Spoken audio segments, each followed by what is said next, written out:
الحمد للہ وکفیٰ وسلام علی عبادہ الذین اصطفیٰ، خصوصاً علی افضل الانبیاء ماحی الذنوب والخطا، منبع الجود والعطاء، صاحب المقام والشفاعة واللواء، الذي دنا فتدلى فكان قاب قوسين أو أدنى، فأوحى إليه ربه ما أوحى، أحمد المجتبى محمد المصطفى، الذي كان نبيا وآدم بين الطين والماء، وعلى آله وأصحابه الكرماء والشرفاء، والتابعين لهم بالإحسان إلى يوم الجزاء. اما بعد فاعوذ باللہ من الشیطان الرجیم، بسم اللہ الرحمن الرحیم. قُلْنَا اهْبِطُوا بَعْضُكُمْ لِبَعْضٍ عَدُوٌّ وَلَكُمْ فِي الْأَرْضِ مُسْتَقَرٌّ وَمَتَاعٌ إِلَىٰ حِينٍ. وقال تعالی فی مقام آخر،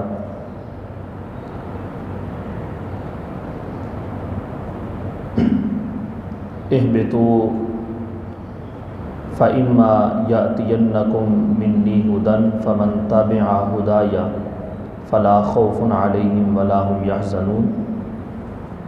آمنت باللہ صدق اللہ مولانا العظیم وصدق رسولہ النبی الکریم الامین، ونحن علی ذلک لمن الشاہدین والشاکرین والحمد للہ رب العالمین. تمام احباب برکت کے لیے درود پاک پڑھ لیں. الصلاۃ والسلام علیک یا سیدی یا رسول اللہ.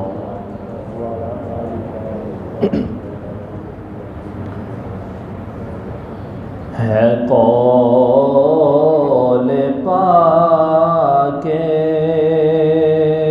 رسول اکرم، حسین مجھ سے جدا نہیں ہے قول پاک رسول اکرم، حسین مجھ سے جدا نہیں ہے، جو ابن حیدر سے بغض رکھے،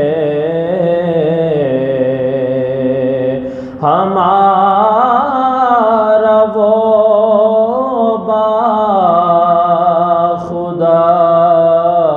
نہیں ہے،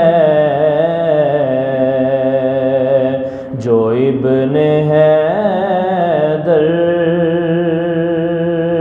سے بغض رکھے، ہمارا وہ باخدا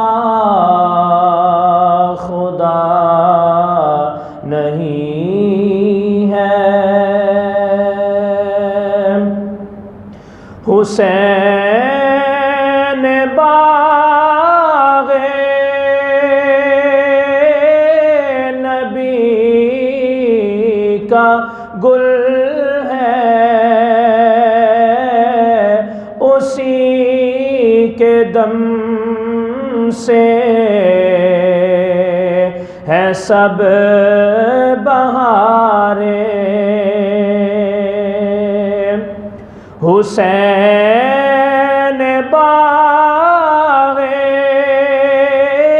نبی کا گل ہے، اسی کے دم سے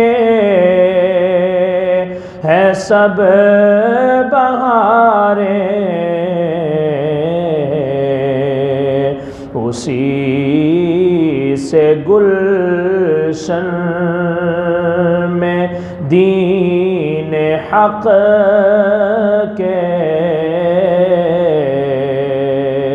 خزاں کعب سائباں نہیں ہے جو ابن حیدر سے بغض رکھے ہمارا وہ خدا نہیں ہے۔ اور قابل غور شعر ہے کہ ہزاروں بے دین سپاہیوں کے مقابلے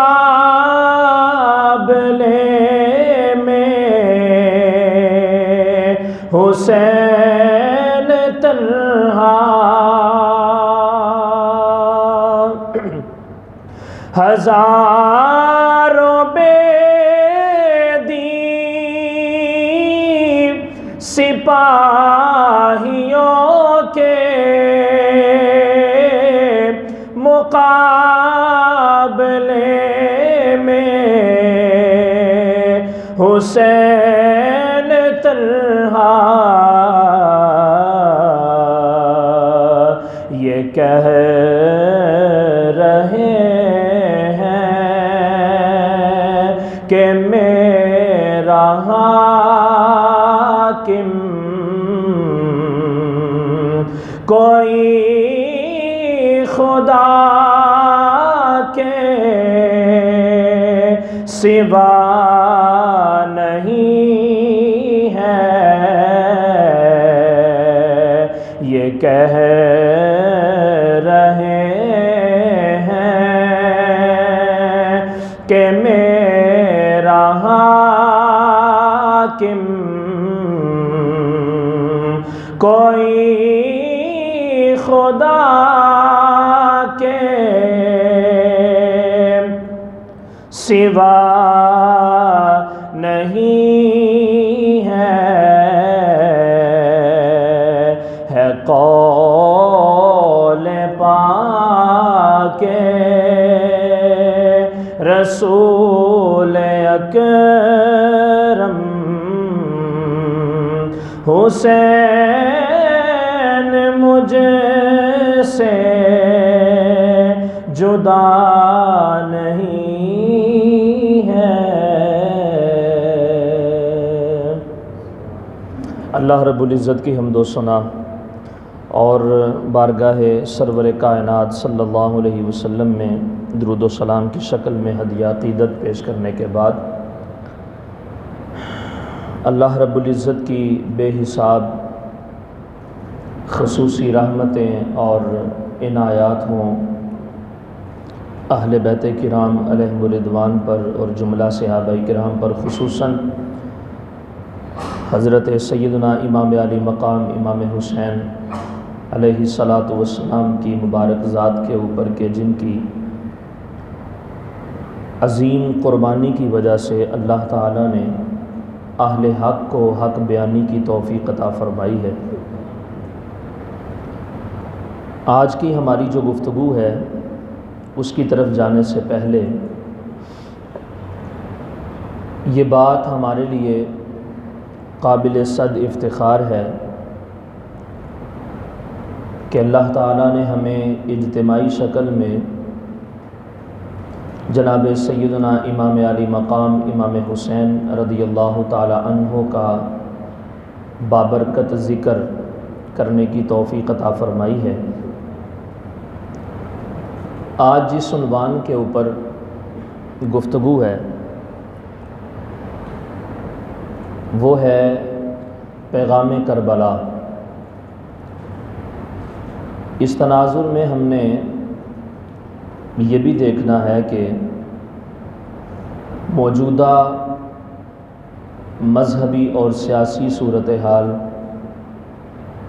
چونکہ ہم ملک پاکستان کے باسی ہیں، ملک پاکستان کے شہری ہیں اور اسلامی جمہوریہ پاکستان کے اندر ہم رہتے ہیں، جس کا ڈائریکٹ تعلق قرآن اور سنت کے ساتھ ہے، اللہ اور اللہ کے رسول علیہ الصلاۃ والسلام کے ساتھ ہے۔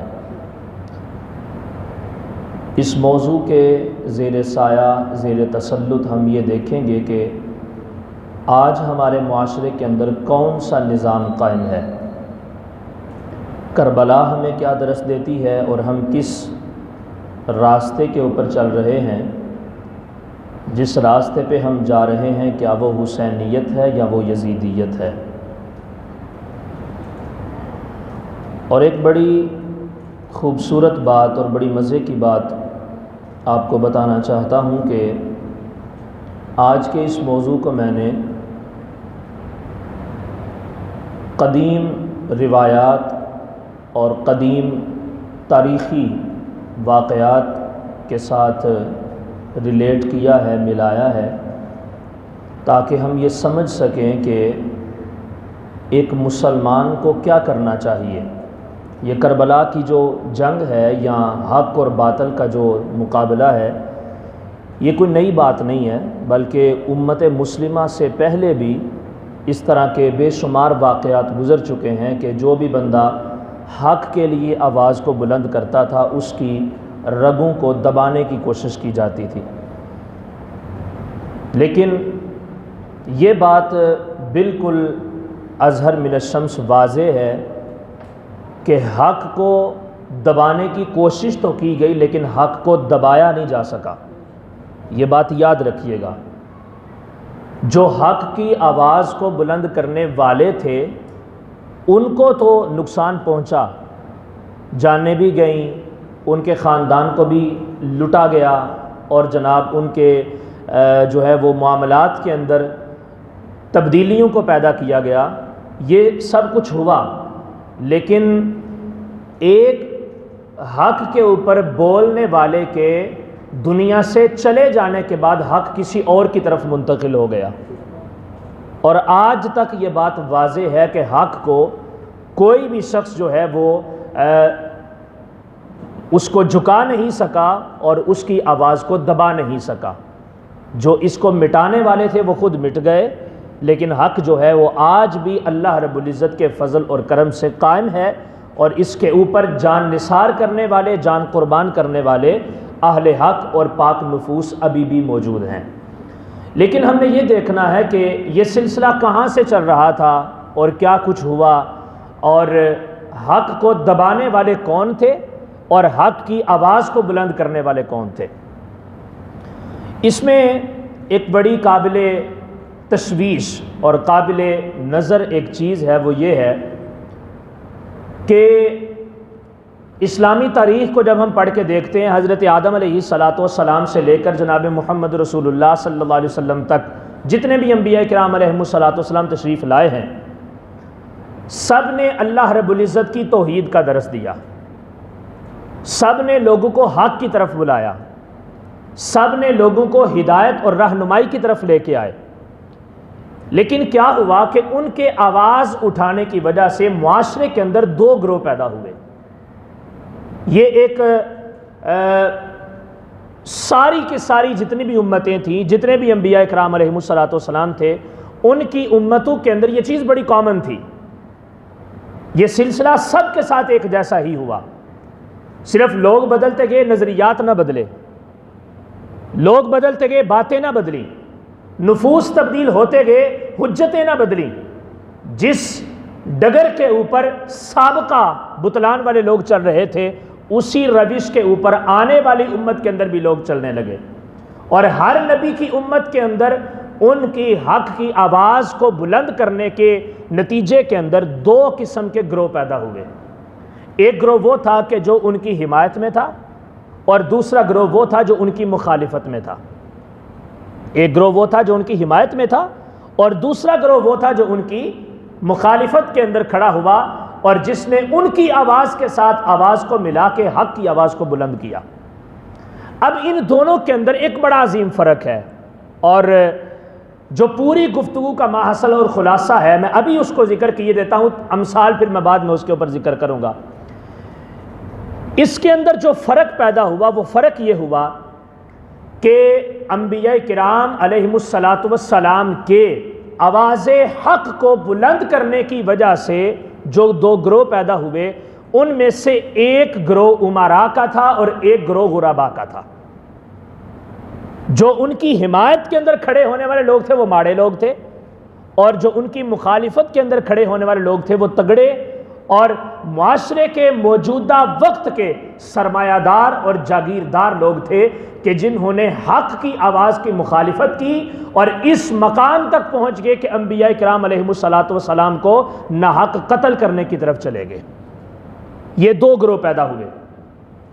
اب یہ جو پیسے والا گروہ تھا، اس کا ایک بڑا جو ہے وہ ایک اس کی بڑی بری عادت ہے اور ایک اس کا بڑا برا ایک طریقہ ہے، وہ یہ ہے کہ غرباء کے اندر علماء بھی آتے تھے جو اہل حق انبیاء کرام علیہم السلام کے ساتھ کھڑے ہو کر حق کی آواز کو بلند کرتے تھے، لیکن کیا ہوا جب سرمایہ دار اور جاگیردار اس اہل حق کی آواز کو بلند کرنے والے نبی کے مخالف کھڑے ہوئے تو انہوں نے اسی کے گروہ میں سے بولنے والے جو علماء تھے ان کو خریدنا شروع کر دیا، ان کے سامنے پیسے پھینکے، ان کے علم کے اوپر سرمایہ لگایا۔ اب ایک عالم جب کسی امیر کے سرمایہ کے اوپر پل کے، جب کسی امیر کے سامنے ہاتھ پھیلا کے اپنی کالج اور یونیورسٹی کی فیس کو ادا کر کے جب علم کو حاصل کرے گا تو مجھے بتائیں کیا ایسا ہو سکتا ہے کہ وہ اس ظالم سرمایہ دار اور جاگیردار کے مخالف کل کو کھڑا ہو کے بولے؟ ایسا تو نہیں ہوگا۔ انہوں نے علماء کو خریدنا شروع کر دیا۔ اسی کے اوپر علامہ اقبال رحمۃ اللہ تعالی علیہ نے وہ شعر لکھا نا، گلا تو گونٹ دیا تیرا اہل مکتب نے، آئے کہاں سے صدا لا الہ الا اللہ۔ لیکن اقبال نے اس کا پھر توڑ کیا، اقبال نے کہا اگرچہ بت ہیں جماعت کی آستینوں میں، مجھے ہے حکم ازاں لا الہ الا اللہ۔ جو اگرچہ علم جس انداز میں بھی کوئی حاصل کرنے والا ہو، حق کی زبان کو جس انداز میں بھی کوئی بلند کرنے والا ہو، جب اس کو پتا ہو کہ اس حق کے اوپر بولنے کا نتیجہ کیا نکلے گا تو اقبال کہتے ہیں اس کے سامنے ہزاروں کی تعداد میں یزیدی لشکر موجود کیوں نہ ہو، وہ حسینیت کے طریقے کے اوپر چل کے صدائے لا الہ الا اللہ محمد رسول اللہ کو بلند کر ہی دیتا ہے۔ لیکن ان کے اندر کچھ ڈرپوک بھی ہوتے ہیں، علماء ڈر گئے، ان کو خریدا گیا اور ان کے اوپر جناب اس انداز سے اٹیک کرنے کی کوشش کی گئی کہ تم جہاں پر قرآن اور سنت کی باتیں کرتے ہو اس قرآن اور سنت کو تم بیان تو کرو لیکن ہماری مرضی کے مطابق بیان کرو، ہمارے طریقے کے مطابق بیان کرو۔ یہ تمہید کے طور پہ میں باتیں عرض کر رہا ہوں۔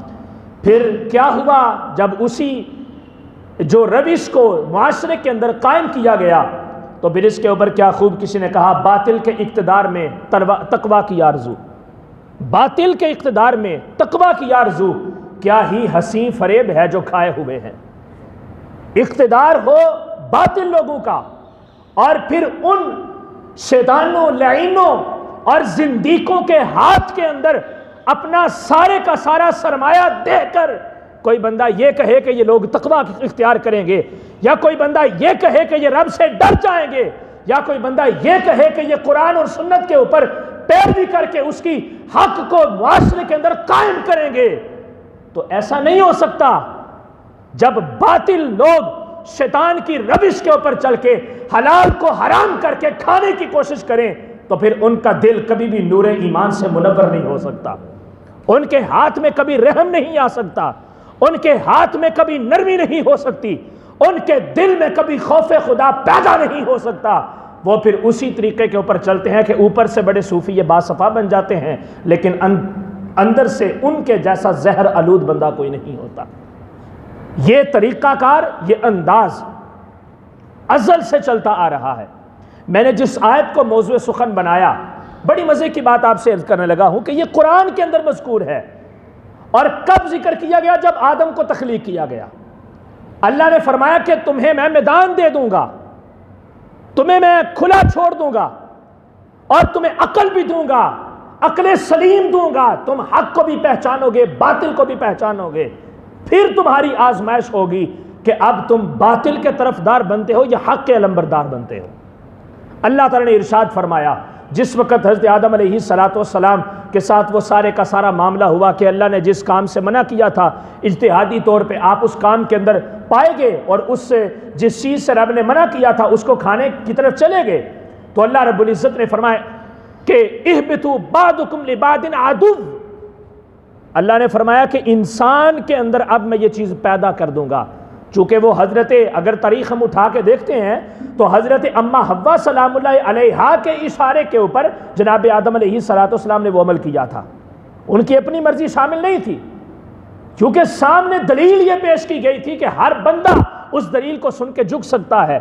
مثال کے طور پر آج کے دور میں بھی لوگ کہہ دیتے ہیں نا، یار تو مجبور بندہ ہے، کوئی بات نہیں، سود لے لے گا تو پھر کیا ہو جائے گا۔ اس وقت بھی یہی بات پیش کی گئی تھی کہ اے جناب آدم، جنت کے اندر رب کی جنت ہے کہ جہاں پر کوئی چیز بھی جو ہے وہ باطل نہیں ہو سکتی، لیکن بڑی تعجب کی بات ہے کہ ہر چیز کے کھانے کا حکم دیا گیا ہے، لیکن اس ایک چیز کے کھانے سے کیوں روکا گیا؟ یہ ہے جنت، جنتی نعمت ہے، جنتی سما ہے، جنتی مال ہے، جنتی سرمایہ ہے، لیکن اس کے باوجود اس چیز کے کھانے سے کیوں روکا گیا؟ جب یہ عمل جناب آدم علیہ السلام کے سامنے پیش کیا گیا، یہ ایک تصویر تھی انسانیت کی، یہ نبی کے اوپر اس چیز کو اٹیک کے طور پہ پیش نہیں کیا جائے گا کہ وہ نبی تھے تو وہ ملوث ہو گئے، یہ بطور انسانیت ایک عمل جو ہے وہ سامنے پیش کیا گیا۔ حضرت آدم علیہ السلام نے اس کے نتیجے میں اس کو استعمال کیا، تو اللہ تعالیٰ نے فرمایا اہبطوا بعضکم لبعض عدو، اب تم میری جنت سے زمین کی طرف چلے جاؤ، اور تمہارا حال یہ ہوگا کہ تم میں سے بعض کے اور ایک دوسرے کے تم دشمن بن جاؤ گے۔ اور آگے کیا فرمایا؟ آگے ارشاد فرمایا اس دشمنی کے ساتھ ساتھ کیا ہوگا؟ اللہ نے فرمایا فی الارض مستقر و متاع الی حین، اب تم نے زمین کے اندر کچھ دیر ٹھہرنا ہے، وہاں پہ تم نے سکونت اختیار کرنی ہے، اور اس کے بعد ومتاع الی حین، اور تم نے ایک مقررہ وقت کے لیے کچھ کھانے پینے کا سامان بھی اپنے لیے انتظام کرنا ہے، مہیا کرنا ہے۔ اب اس آیت کے جب ہم اس ٹیکسٹ کے خلاصے کی طرف، سمری کی طرف جاتے ہیں تو میری بات سنیے گا، اور آپ نے اپنے دلوں کے اندر اس کو جگہ دیجئے گا کہ انسان کی ذات کے ساتھ، انسان کے وجود کے ساتھ اور انسان کی حیات کے ساتھ دو چیزیں متصل ہیں، دو چیزیں متصل ہیں، اور وہ کون کون سی ہیں؟ ایک ہے مستقر اور ایک ہے متاع۔ مستقر اور متاع، یہ دونوں لفظ قرآن کے اندر استعمال ہوئے۔ اب مستقر کیا ہوتا ہے؟ مستقر ہوتا ہے رہنا، رکنا، ٹھہرنا۔ اس کو آپ اگر موجودہ دور کے اعتبار سے اگر اس کو یوں لے لیں کہ مستقر کا مطلب ہے سیاسی آزادی کا حق، دنیا کے اندر رہنا ہے نا، مستقر یہ استقرار سے ہے، استقرار یہ قرار سے ہے، اور قرار کا مطلب ہے ٹھہرنا، رکنا، کسی جگہ پہ سکونت اختیار کرنا۔ اب دنیا کے اندر جب ہم نے رہنا ہے تو مکان تو بنانا ہی ہے، جی کوٹھی بنگلہ تو بنانا ہی ہے، اپنا گھر تو ہونا چاہیے نا۔ کوئی اپنے گھر میں کتنی دیر رکھ سکتا ہے؟ اپنا گھر اور اپنے خیال کی آزادی کا حق جو ہے، اس کو مستقر کے ساتھ جو ہے وہ ملایا جاتا ہے کہ لفظ مستقر جو اللہ نے ارشاد فرمایا کہ تم نے دنیا کے اندر رہنا ہے، یہ سیاسی آزادی کا حق ہے۔ اور دوسرا جس کو اللہ رب العزت نے متاع کہا، اس کا مطلب یہ ہے کہ جینے کا حق، ایک ہے رہنے کا حق اور ایک ہے جینے کا حق، اور جو رہنے کا حق ہے اس کو سیاسی آزادی کے حق کے ساتھ متصل کیا گیا، اور جو رہنے کا حق ہے، جینے کا حق ہے، اس کو معاشی آزادی کے حق کے ساتھ ملایا گیا۔ اب یہ دو چیزیں انسان کے لیے ضروری ہیں، ایک کھانا پینا اور ایک نان و نفقہ وغیرہ، اور دوسرا سکنا، رہنے کی جگہ، دوسرا کھانا پینا۔ ان دونوں کے بغیر انسان کامل نہیں ہے۔ ایک بندے کے پاس کھانا ہو، مکان نہ ہو، کیا اس کی زندگی سکون میں گزرتی ہے؟ ہو ہی نہیں سکتا۔ ایک بندے کے پاس گھر ہو لیکن کھانے کے لیے کچھ نہ ہو تو اس کی بھی زندگی سکون سے نہیں گزرتی۔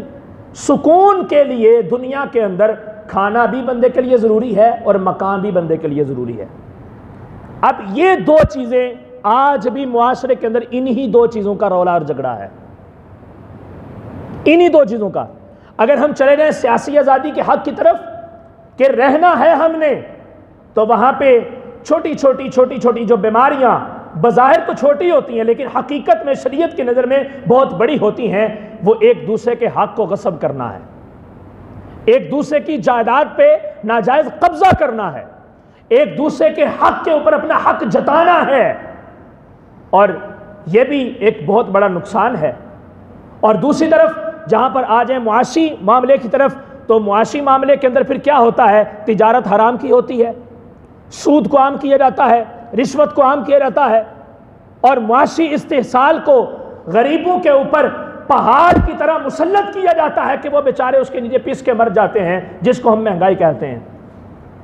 تو یہ دو چیزیں ایسی ہیں کہ جن کو اللہ رب العزت نے انسان کی زندگی کے لیے لازمی قرار دیا۔ اب آپ کے ذہن کے اندر یہ سوال پیدا ہوگا کہ پھر انسان کا تو اس میں قصور کوئی نہیں ہے۔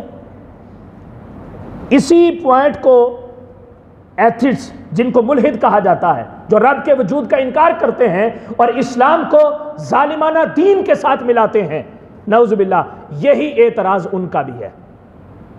وہ بھی یہی کہتے ہیں جب رب نے تمہیں آپس میں دشمن بنا دیا ہے تو پھر تم محبتیں کیسے قائم کر سکتے ہو؟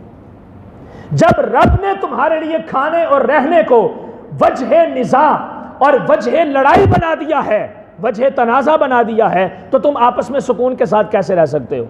یہی اعتراض وہ کرتے ہیں، لیکن یہ اعتراض ان کا غلط ہے، یہ اعتراض ان کا ٹھیک نہیں ہے۔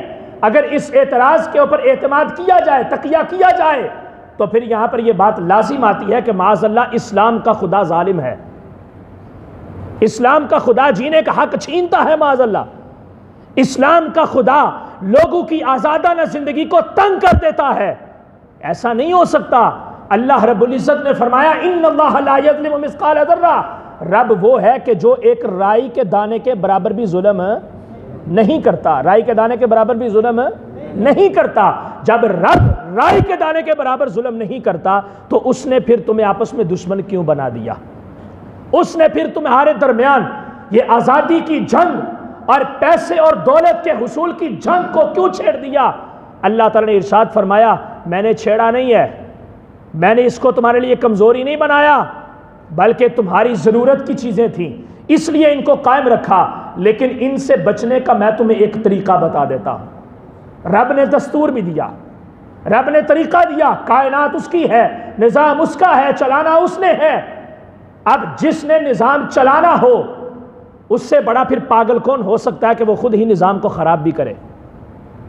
رب کے بارے میں تو ایسا نہیں سوچا جا سکتا۔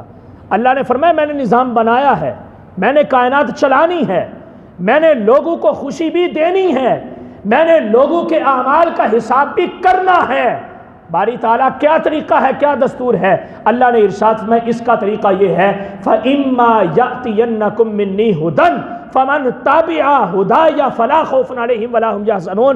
اللہ نے ارشاد فرمایا تمہیں رہنے کا حق بھی دوں گا، تمہیں معاشی آزادی کا حق بھی دوں گا، تمہیں آپس میں دشمن بھی بنا دوں گا، تم ایک دوسرے کے رویوں کے مخالف بھی ہوگے، لیکن یاد رکھنا سیدھی ڈائریکشن کے انتخاب کے لیے میں پھر تمہارے پاس ہدایت والے لوگ بھی بھیجوں گا۔ فَإِمَّا يَأْتِيَنَّكُم مِّنِّي هُدًى، وہ نبی کی شکل میں ہو سکتے ہیں، وہ قرآن کی شکل میں ہو سکتے ہیں، وہ علماء صلحاء کی شکل میں ہو سکتے ہیں، وہ نیک لوگوں کی شکل میں ہو سکتے ہیں جو تمہارے سامنے حق اور باطل کو واضح کریں گے، پھر ان سے مختلف قسم کی قربانیاں بھی لی جائیں گی۔ جب ان کا طریقہ تم اپنا لو گے فمن تابع ہدایا، فرمایا جس نے پھر میری ہدایت کی پیروی کی فلا خوف علیہم ولا ہم یحزنون، اس کے لیے نہ دنیا میں کوئی خوف ہے نہ آخرت میں اس کے لیے کوئی غم ہوگا۔ دستور دے دیا، طریقہ دے دیا۔ تو خلاصہ اس پوری سمری اور گفتگو کا یہ نکلا کہ نظام اللہ رب العزت نے دیا، یہ کائنات رب نے پیدا فرمائی، اگرچہ تمہارے لیے آپس میں ایک دوسرے کے تصادم کا انداز رب نے تخلیق کیا ہے، لیکن اس تصادم کے انداز میں صراط مستقیم کے انتخاب کے لیے رب نے تمہیں قرآن بھی دیا ہے، رب نے تمہیں جناب محمد رسول اللہ بھی دیے ہیں، رب نے تمہیں امام حسین رضی اللہ تعالی عنہ کا دستور زندگی بھی دیا ہے کہ جب تمہارے سامنے اس طرح سے دشمنی آ جائے گی، جب تمہارے سامنے اس طرح کے معاملات آ جائیں گے تو پھر تم نے کس راہ کو اختیار کرنا ہے۔ اگر یہ اعتراض رب کی ذات کے اوپر ظلماً مسلط کیا جاتا تو کربلا کے میدان میں سب سے پہلے امام حسین کرتے، یمامہ کے میدان میں سب سے پہلے صدیق اکبر کرتے، کیسر و کسرا کے مقابلے میں سب سے پہلے جناب فاروق اعظم کرتے، قبرص، آرمینیا، آذربائیجان کی جنگ کی پاداش میں یہ اعتراض سب سے پہلے جناب عثمان غنی کرتے، اور کوفہ کے لوگوں کے سامنے حق کو بیان کرتے ہوئے اس اعتراض کو مولا مرتضیٰ شیر خدا رضی اللہ تعالیٰ عنہ بیان کرتے، لیکن انہوں نے ایسا نہیں کیا۔ کیا ہم انسان اور ہیں، وہ انسان اور تھے؟ ہاں، ان کا تقوی ہم سے اور تھا، ان کی جو نظر دیکھنے والی تھی، ان کی آنکھوں کے اوپر اگر اینک تھی تو وہ ہدایت کی تھی، ہماری آنکھوں کے اوپر اینک تعصب کی ہے، ہماری آنکھوں کے اوپر اینک مخالفت اور اختلاف کی ہے، ان کی آنکھوں کے اوپر اینک اگر تھی تو وہ جنت کے راستے کی تھی، وہ سب کچھ بھی قربان کر کے جنت کو لینا چاہتے تھے، وہ جنت کے حقدار ٹھہرے کیونکہ انہوں نے اپنی ہر قسم کی رضا اور خوشنودی کو اللہ رب العزت کی راہ میں قربان کر دیا تھا۔ تو خلاصہ یہ نکلا کہ حقیقت کے مخالف ہر دور کے اندر اٹھتے رہے ہیں، لیکن اہل حق کا یہ طریقہ رہا ہے کہ پلے کھانا نہیں ہے، جسم کے اوپر لباس نہیں ہے، راستے تنگ ہو گئے، لیکن زبان نے حق بیانی کو نہیں چھوڑا، زبان حق بیانی کرتی رہی، زبان حق کے اوپر بولتی رہی، رب کا پیغام سناتی رہی، اور ان لوگوں کو خریدنے کی ازل سے کوشش کی جا رہی ہے، اور آج بھی ان لوگوں کو خرید کے اپنی مرضی کے بیانات سوشل میڈیا کے اوپر وائرل کیے جاتے ہیں۔ اب اس کے آگے یہ تمہید جو ہے اس کو بیان کرتے ہوئے اب آگے میں ایک مثال کے طور پہ آپ کے سامنے چیز رکھنا چاہتا ہوں۔ حضرت آدم علیہ السلام سے لے کر آج تک جہاں پر ہدایت کا نظام تھا، ظلم کا نظام بھی تھا۔ ہر نبی کے دور کے اندر میں نے پہلے بات کی مخالف اٹھتے رہے، ہر نبی کی حق کی آواز کو دبانے کے لیے جاگیردار اور سرمایہ دار اٹھتے رہے، لیکن یہ جب ایک امت سے دوسری امت، دوسری سے تیسری، تیسری سے چوتھی، جب یہ نظام آگے معاشرے کے اندر کنورٹ ہوتا رہا، تبدیل ہوتا رہا، آگے چلتا رہا، تو پھر کیا ہوا؟ آہستہ آہستہ یہ نظام فرعونیت، قارونیت اور یزیدیت کے اوپر آ کر ٹھہر گیا۔ قرآن مجید برہان رشید کے اندر جناب نوح کا ذکر ہے، جناب لوط کا ذکر ہے، جناب صالح کا ذکر ہے، جناب شعیب کا ذکر ہے، جناب ہود کا ذکر ہے، جناب موسیٰ، جناب عیسیٰ، کتنے انبیاء کرام علیہ السلام کا ذکر ہے۔ پڑھیں سورہ اعراف، پڑھیں سورہ انبیاء، مختلف جگہوں کے اوپر سورہ قصص پڑھیں، مختلف جگہوں کے اوپر اللہ رب العزت نے انبیاء کے مخالف جو جماعتیں اٹھتی رہیں ان کے سارے طریقہ کار کو اللہ رب العزت نے ذکر فرمایا۔ حضرت شعیب علیہ السلام کے مقابلے کے اندر 9 قسم کے جاگیردار کھڑے ہو گئے، 9 قسم کی باطل جماعتیں اکٹھی ہو کے ایک شعیب علیہ السلام کو جو ہے وہ ان کے سر کو جھکانے کے لیے زمین دو سرگرمیاں پیدا کرنے لگے۔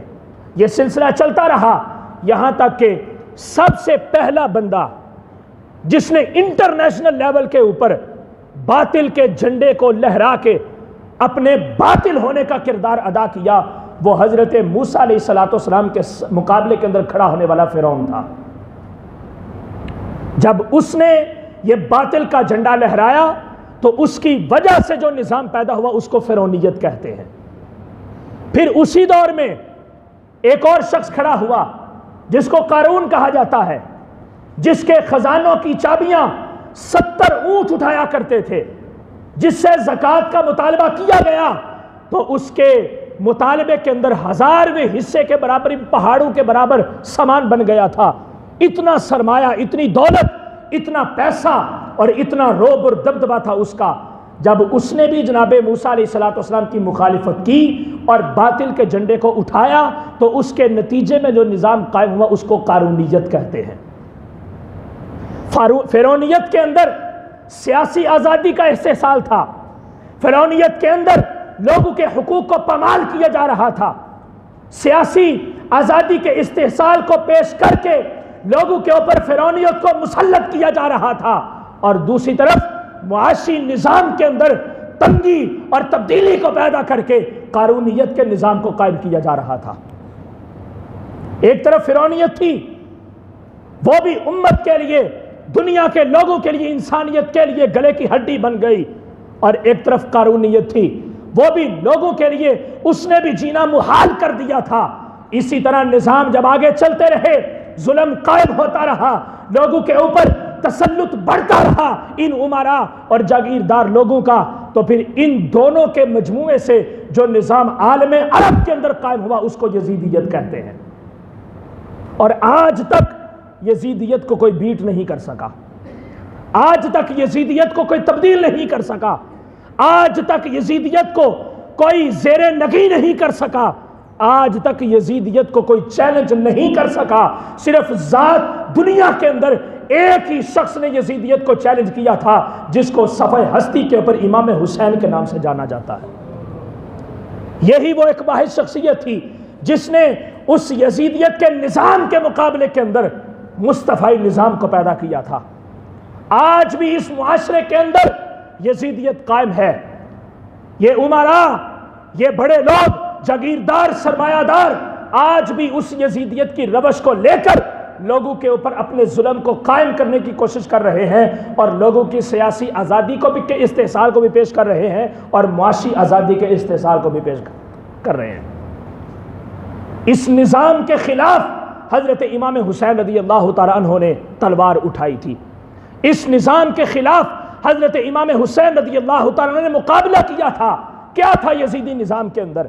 آج بھی لوگ یہ کہتے ہیں نماز ہی تو ہے، قرآن ہی تو ہے، اللہ کے رسول علیہ السلام کی اتباع فرما برداری ہی تو ہے، لیکن حضرت امام حسین رضی اللہ تعالیٰ عنہ کی زندگی اور امام حسین رضی اللہ تعالیٰ عنہ کا مکمل طریقہ کار جو ہے وہ سارے کے سارے انبیاء کرام علیہم السلام کی زندگیوں کا ایک نچوڑ، خلاصہ اور ایک سمری نظر آتا ہے کہ امام حسین رضی اللہ تعالیٰ عنہ کی ہسٹری کے اندر ہر نبی کی وہ سنت موجود ہے جو انہوں نے اپنے اپنے زمانے کے اندر فرعونیت اور قارونیت کے مقابلے کے اندر پیش کی تھی۔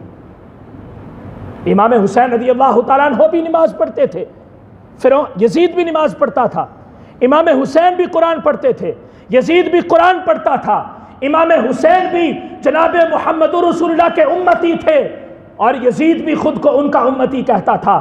لیکن کیا تھا؟ وہ شراب صرف پیتا نہیں تھا بلکہ شراب کو حلال قرار دیتا تھا۔ وہ کہتا تھا اے امام حسین، تمہارا نظام صرف مسجد تک ہے، تم حاکم نہیں بن سکتے، سیاست تمہارا طریقہ نہیں ہے، تم مولوی ہو، تم صرف قرآن کا درس دیا کرو، اور ریاست اور سیاست کے امیر کے دربار کے اندر اگر حکم چلے گا تو وہ حسین کا نہیں، وہ یزید کا چلے گا۔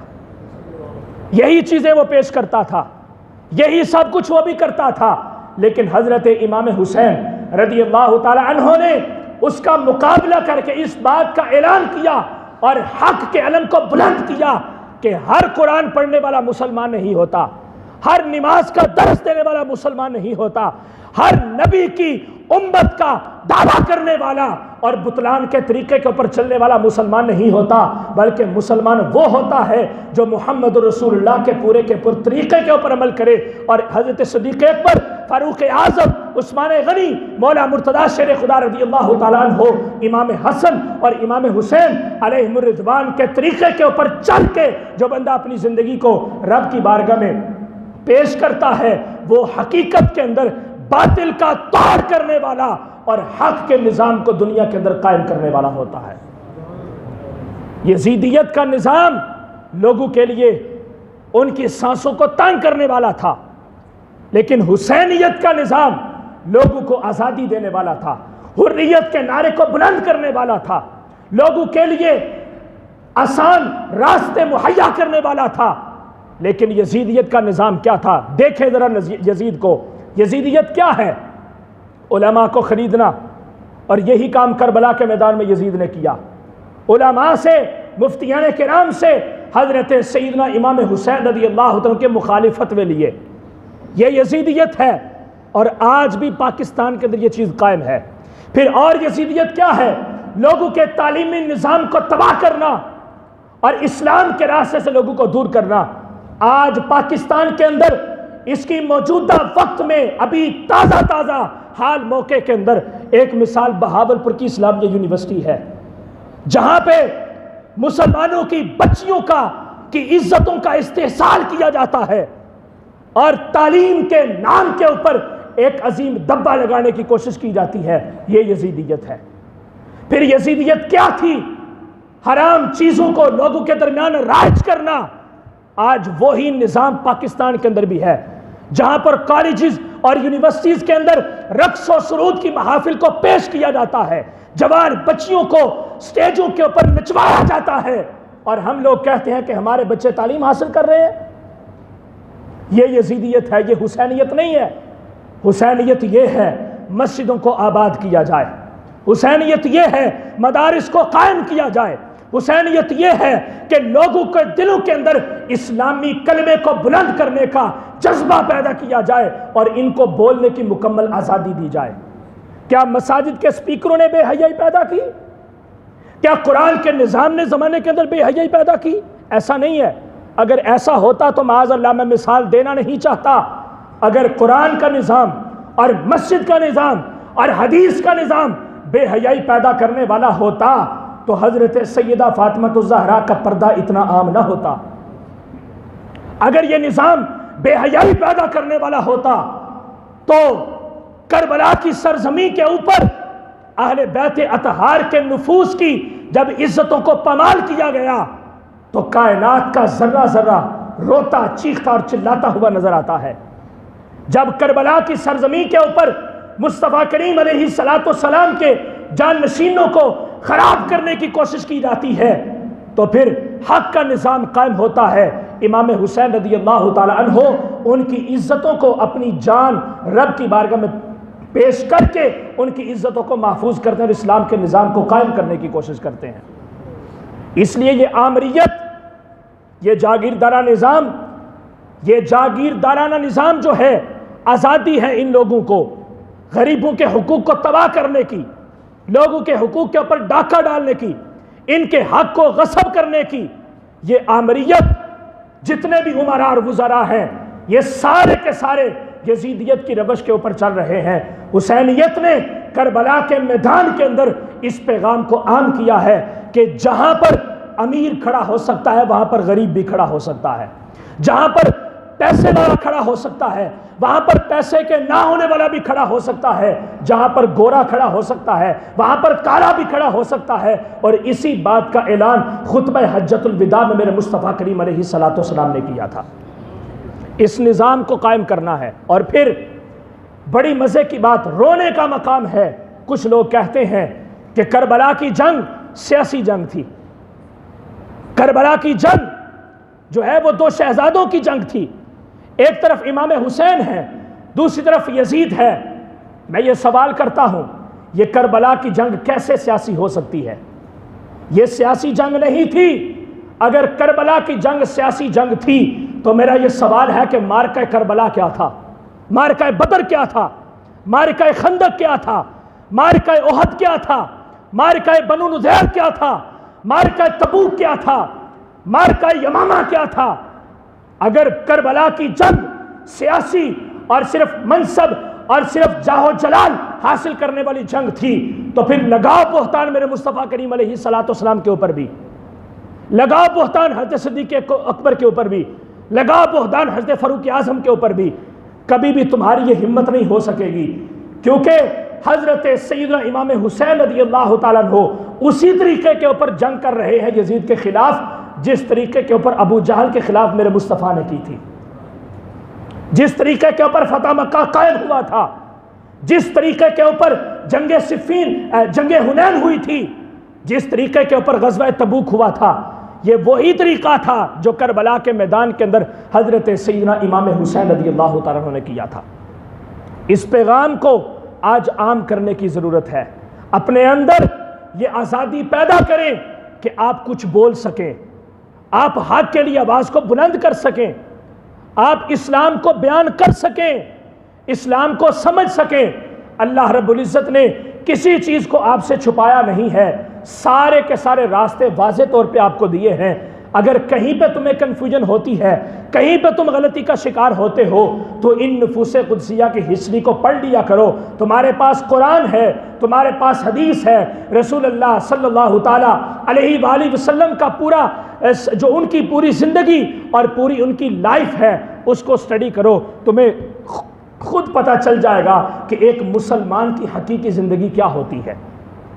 یہ پیغام کربلا ہے۔ پیغام کربلا یہ نہیں ہے کہ جس طرف دل کرے اس کو جھک جاؤ، یزیدیت کو بھی حق پہ کہہ دو اور حسینیت کو بھی حق پہ کہہ دو، ایسا نہیں ہو سکتا۔ ایک ہی چیز قائم ہوتی ہے، ایک ہی چیز قائم ہوتی ہے، اور پہلے دن سے آج تک ایک ہی چیز قائم ہے، یزیدیت قائم نہیں ہے، حسینیت قائم ہے۔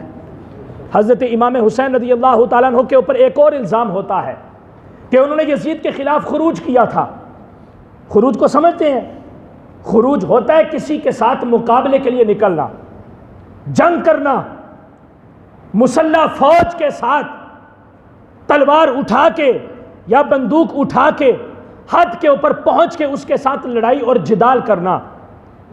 حضرت سیدنا امام حسین رضی اللہ تعالیٰ عنہ ان کے اوپر خروج کا بہتان لگانے والے سب سے پہلے میرے چند سوالوں کا جواب دیں کہ جو کسی کے خلاف خروج کرتا ہے وہ اپنے ساتھ اپنے معصوم بچوں کو لے کے جاتا ہے؟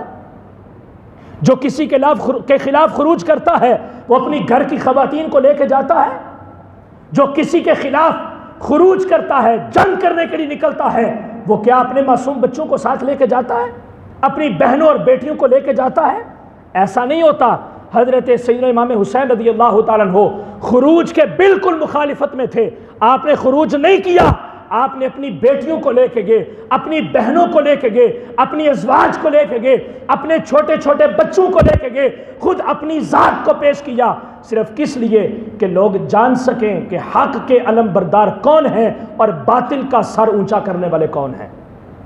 آپ صرف حق کا پیغام دینا چاہتے تھے، اور اس حق کا پیغام پیش کرنے کے لیے آپ نے اپنی جو ہے وہ اپنے چھوٹے چھوٹے بچوں کو بھی قربان کیا، خود کی بھی جان کا نذرانہ پیش کیا، جوانوں کو پیش کیا، اپنے اصحاب کو پیش کیا، اور سب کچھ کیا، یہاں تک کہ ان کے خیموں کو بھی جلایا گیا، ان کی مستورات کی عزتوں کو بھی محفوظ نہ رکھا گیا، ان کو بھی بیڑیوں کے اندر ڈال کے مجبور کیا گیا، ان کے اوپر ظلم کے اور بربریت کے پہاڑ توڑے گئے۔ لیکن حضرت سیدنا امام حسین ایک قدم پیچھے ہٹنا تو دور کی بات ہے، ایک بالشت بھی اپنے موقف سے پیچھے نہیں ہٹے، حق کے اوپر قائم رہے، سب کچھ قربان کر دیا، حق کو نہیں چھوڑا۔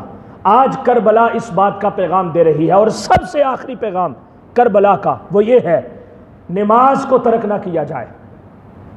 یہ بہت بڑی بات ہے۔ ہم لوگ تو صرف جذباتی تقریر کر کے یہ پیغام دے دیتے ہیں کہ امام حسین نے سجدے میں سر کٹوا دیا، کبھی اس کے فلسفے کو بھی سمجھا ہے؟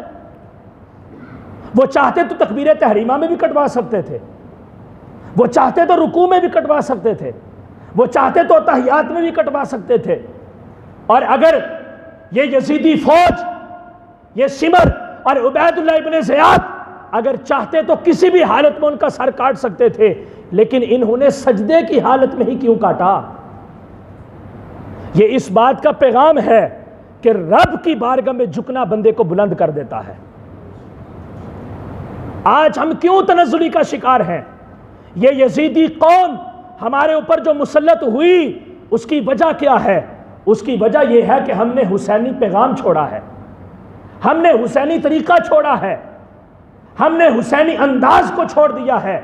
حضرت سیدنا امام حسین رضی اللہ تعالیٰ عنہ سجدے کی حالت میں سر کٹواتے ہیں، اس کی سب سے بڑی وجہ میرے مصطفیٰ کا وہ فرمان، الصلاۃ معراج المومن، نماز مومن کی معراج ہے، اور وہ معراج بندے کو سجدے کی حالت میں ملتی ہے، چونکہ سجدہ بندے کو رب کے سب سے زیادہ قریب کرتا ہے۔ آج سجدہ تو دور کی بات ہے، ہم نے رب کی بارگاہ کے اندر ہاتھ باندھ کے کھڑا ہونا بھی چھوڑ دیا۔ ایک طرف جنگ چل رہی ہے، بچوں کو قربان کیا جا رہا ہے، ہزاروں کی فوج مقابلے میں کھڑی ہو کے بے نیام تلواریں، تیز دھار تلواریں لے کے، چمکتی ہوئی تلواریں لے کے ان کے سر کے اوپر کھڑی ہے۔ کیا مجبوری تھی امام حسین کو کہ وہ نماز پڑھ رہے ہیں؟ کیوں ان کے ذہن کے اندر یہ خیال نہیں آیا کہ میں قضا کر لوں گا؟ کیوں ان کے ذہن کے اندر یہ خیال نہیں آیا کہ میں جنگ لڑ کے بعد میں پڑھ لوں گا؟ کیونکہ ان کو پتا تھا یہی خیال یزید کا تھا۔ آپ نے اسی خیال کو کلا کما کرنا تھا، اسی کو خراب کرنا تھا، اسی کو ختم کرنا تھا۔ وہ سجدہ آج بھی حضرت امام حسین رضی اللہ عنہ کا مقروض ہے، جس سجدے کی حالت میں امام حسین نے اپنی جان کو قربان کیا ہے۔ اس سجدے کو آج عام کریں، اپنی جبین کو رب کی بارگاہ میں جھکائیں، اور پھر اس کے بعد بڑی مزے کی بات ہے، امام حسین بڑھاپے میں جنگ نہیں لڑنے گئے، جوانی میں گئے ہیں۔ جوانوں کے لیے پیغام ہے، میدان میں اترو، حق کو بیان کرو، حق کو پیش کرو۔ اور ضروری نہیں ہے کہ صرف تقریریں کر کے حق پیش ہوتا ہے، ضروری نہیں ہے کہ صرف جنگیں لڑ کے حق پیش ہوتا ہے، خود عمل کر کے بھی حق کو پیش کیا جا سکتا ہے۔ اپنے عمل میں کمزور نہ بنو۔ علامہ اقبال رحمۃ اللہ تعالی نے فرمایا، عمل سے زندگی بنتی ہے، جنت بھی جہنم بھی، یہ خاکی اپنی فطرت میں نہ نوری ہے نہ ناری ہے۔ اپنے عمل کو مضبوط کرنا ہے۔ یہی عمل، جو عمل کو مضبوطی کرنے والی جو چیز ہے، عمل کے اندر مضبوطی پیدا کرنے والی جو چیز ہے، وہ حسینیت ہے۔ حسینیت اس بات کا پیغام دیتی ہے، اپنے عمل کو سب سے زیادہ مضبوط کرو۔ زبانی کلابے آسمان اور زمین کے تو تم بڑے ملا لیتے ہو، بڑی باتیں کر لیتے ہو، بڑے ترانے پڑھ لیتے ہو، بڑے جذبے اور رجز پڑھ کے لوگوں کے خون کو گرما سکتے ہو۔ یہ بھی تو دیکھ لو کہ اپنا عمل کیسا ہے، اپنا کردار کیسا ہے، اپنا طریقہ کیسا ہے۔ من اعرض عن ذکری فإن له معیشۃ ضنکا ونحشرہ یوم القیامۃ اعمیٰ۔ آج یہ جو معاشی تنگی ہے اور سیاسی آزادی کا جو استحصال ہے، اس کی صرف اور صرف ایک ہی وجہ ہے، اور وہ یہ ہے، جس قرآن کو حسین مانتے تھے، ہم نے اس قرآن سے تعلق کو کمزور کر لیا ہے۔ جس نماز کو حسین ادا کرتے تھے، ہم نے اس نماز کو ادا کرنا چھوڑ دیا ہے۔ وہ نماز قائم کرتے تھے، ہم نماز کے اوپر صرف خانہ پوری کرتے ہیں، فارمیلٹی پوری کرتے ہیں۔ یہ فارمیلٹی پوری کرنے کا وقت نہیں ہے، یہ اپنی قربانیوں کو پیش کرنے کا وقت ہے۔ حسینیت آپ سے اس بات کا حساب مانگے گی، حسینیت اس بات کا سوال کرے گی میدان محشر کے اندر۔ تو پھر میرے بھائیوں، میرے جوانوں، ہم کیا جواب دیں گے اس وقت؟ ہم کیا پیش کریں گے؟ ہمارے پاس ہے کیا؟ انہوں نے تو جان کے نذرانے پیش کر دیے، ہم اپنی بھوک پیش نہیں کر سکتے، ہم اپنی طاقت کو پیش نہیں کر سکتے، ہم اپنی روایت کو، مسلمان کی جو روایت ہوتی ہے، ہم اس کو قائم نہ رکھ سکے، ہم امام حسین کو کیا جواب دیں گے؟ یہ پیغام کربلا ہم سب کے اوپر قرض ہے، ہم سب نے اس کا قرض اپنے عمل اور اپنے کردار کے ساتھ ادا کرنا ہے، اور اس کا بہترین طریقہ یہ ہے، فَمَن تَبِعَ ہُدَایَ فَلَا خَوْفٌ عَلَیْہِمْ وَلَا هُمْ يَحْزَنُونَ۔ اللہ رب العزت کی طرف سے ملنے والی جو ہدایت ہے، اور جو ہدایت کو لے کے آنے والے سورس اور ذرائع ہیں، ان کے ساتھ اپنے آپ کو مضبوطی سے باندھ لو، ان کے دامن کو تھام لو۔ اللہ رب العزت تمہیں بھی وہ جذبہ عطا فرما دے گا کہ جو جذبہ حضرت سیدنا امام حسین رضی اللہ تعالیٰ کے سجدے کے اندر پیدا ہوا تھا۔ اللہ رب العزت ہمیں عمل کی توفیق